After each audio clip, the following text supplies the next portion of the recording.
right, do you know you got both of your parents in your house? What about you? No. All right, so who raised you?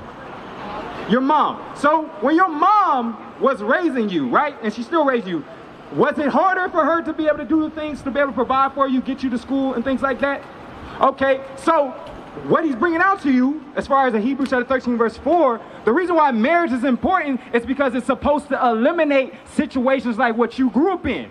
I grew up in a household where I had a mother with 4 children. So she had to work 3 different jobs in order to be able to go ahead and take care of us, right? Same thing with my grandmother. My grandma had 11 kids with no man in the house to be able to go ahead and support and take care of her. Why? Because there was nothing written down that said that they were bond to each other. Because, not saying you will, but let's say she pisses you off one day, right? And I'm sure she probably does, right? But let's say one day you just get sick of it. Is there anything that's going to keep you from leaving? I'm going too hard and I'm about to burn out. Fervent in the spirit for the Lord, I can't turn down. Talking too much, bro, it's time for you to learn now. So what they hearing, they offended, get now. Hey, how you doing, man? Hey, my name's Jabez. What's your name, bro? Jose and Sydney. Oh, so I want to go back to a point that he said. He said you guys are a couple, right? Okay, so you're 19? Okay, so he was going over Hebrews chapter 13, verse 4 about marriage, right? So what do you think is the benefits of saying that you guys should not have sex until you get married? What do you think the benefits of that is? Huh? You're not sure, right? All right, do you know you got both of your parents in your house? What about you? No. All right, so who raised you? Your mom. So when your mom was raising you, right, and she still raised you, was it harder for her to be able to do the things, to be able to provide for you, get you to school and things like that? Okay, so what he's bringing out to you, as far as in Hebrews chapter 13, verse 4, the reason why marriage is important is because it's supposed to eliminate situations like what you grew up in. I grew up in a household where I had a mother with 4 children. So she had to work 3 different jobs in order to be able to go ahead and take care of us, right? Same thing with my grandmother. My grandma had 11 kids with no man in the house to be able to go ahead and support and take care of her. Why? Because there was nothing written down that said that they were bond to each other. Because, not saying you will, but let's say she pisses you off one day, right? And I'm sure she probably does, right? But let's say one day you just get sick of it. Is there anything that's going to keep you from leaving? Break it up. Is there anything that binds you legally that you can say, I can't leave? Or you can leave whenever you choose if you want to? You can leave whenever you choose, whenever you want to. So what happens to her if you lay down with her and she has a baby and you leave? What happens? Break it up. Bad things? Give me some bad things. Give me drugs. Huh? Child support on you. So you okay? Child support on you, right? So if you got to be able to pay for the kid either way. But what happens to the child? Huh? They're fatherless, right? So give me Deuteronomy chapter 20, verse 16. So most of these kids around here in these streets today, those are the gangbangers, the young kids, right? I'm sure you guys listen to rap music. You listen to drill music. You know King Von, Lil Durk and all them. These dudes are young dudes, and what do they talk about? Violence, killing each other, right? And selling drugs and pimping out their sisters, right? So that is a product of not having a father in the household, right? Deuteronomy chapter 28, verse 16. This is the book of Deuteronomy, chapter 28 and verse 16. Bring it up. Cursed shalt thou be in the city. So God says when we break his commandment when it comes to marriage, we're going to be cursed in the city. How is that cursed in the city? Now you have to be able to find different ways of income to be able to take care of your child. You have to go to stuff like WIC. You have to get welfare. You have to struggle and work 2 different jobs in order for you to be able to make ends meet. Right. You barely have enough to feed your brother. Your mom barely has enough to feed your brother and sisters, probably. Right. Are you the only child? You have siblings. So in your household, do you think there's a lot of food to spare around, or you guys have a small amount that has to be split amongst each other? Both? It can't really be both. Is it you got a lot or you got a little?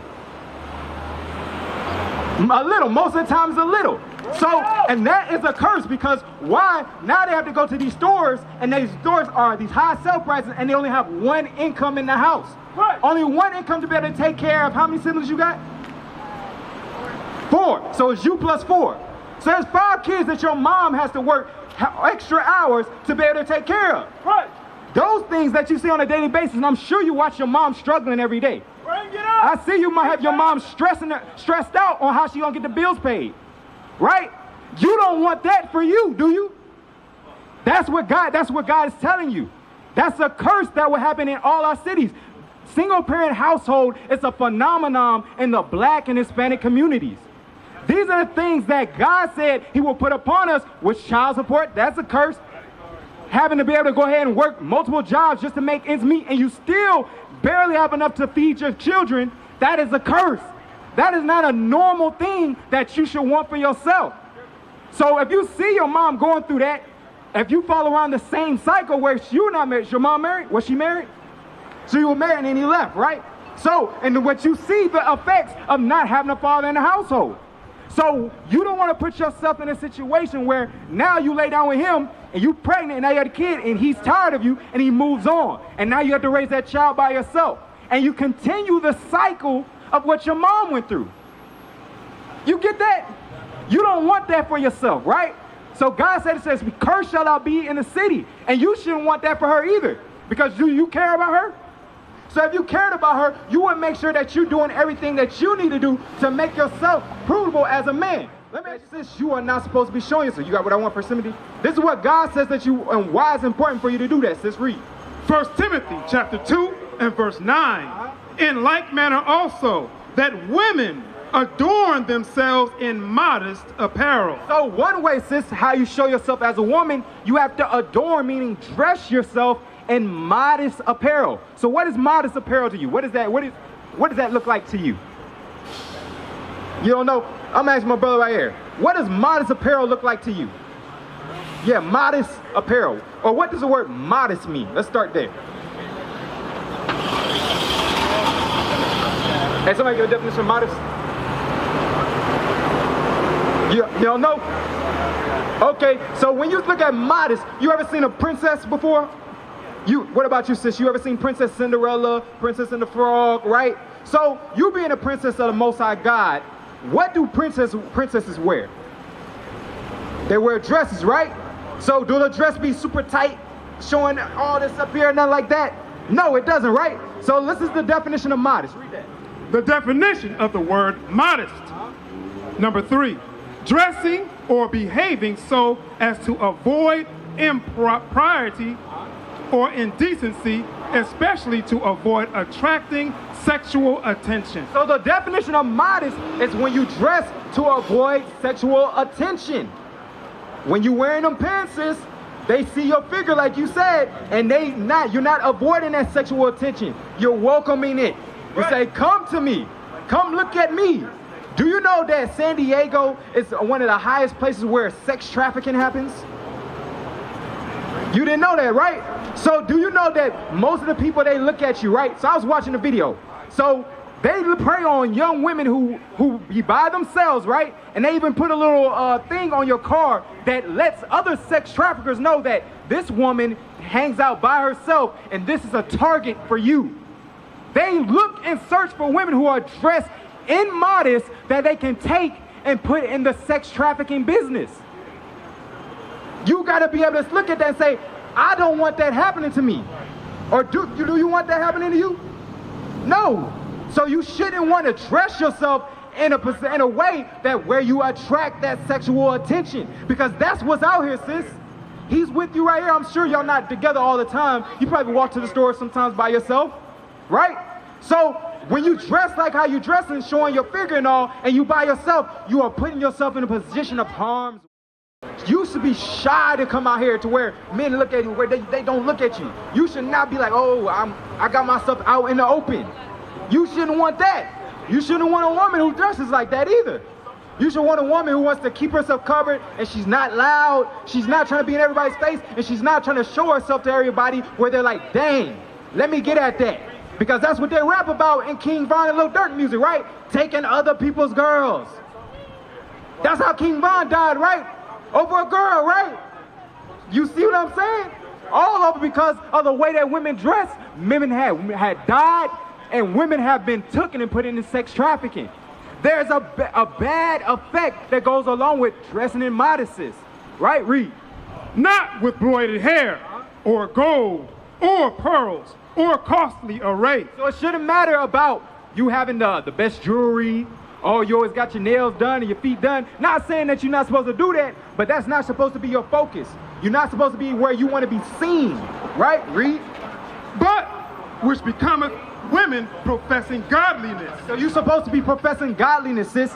Professing godliness is wearing a dress and honoring your body, covering yourself up, having that sense of pride of who you are, which is an Israelite from the tribe of Issachar.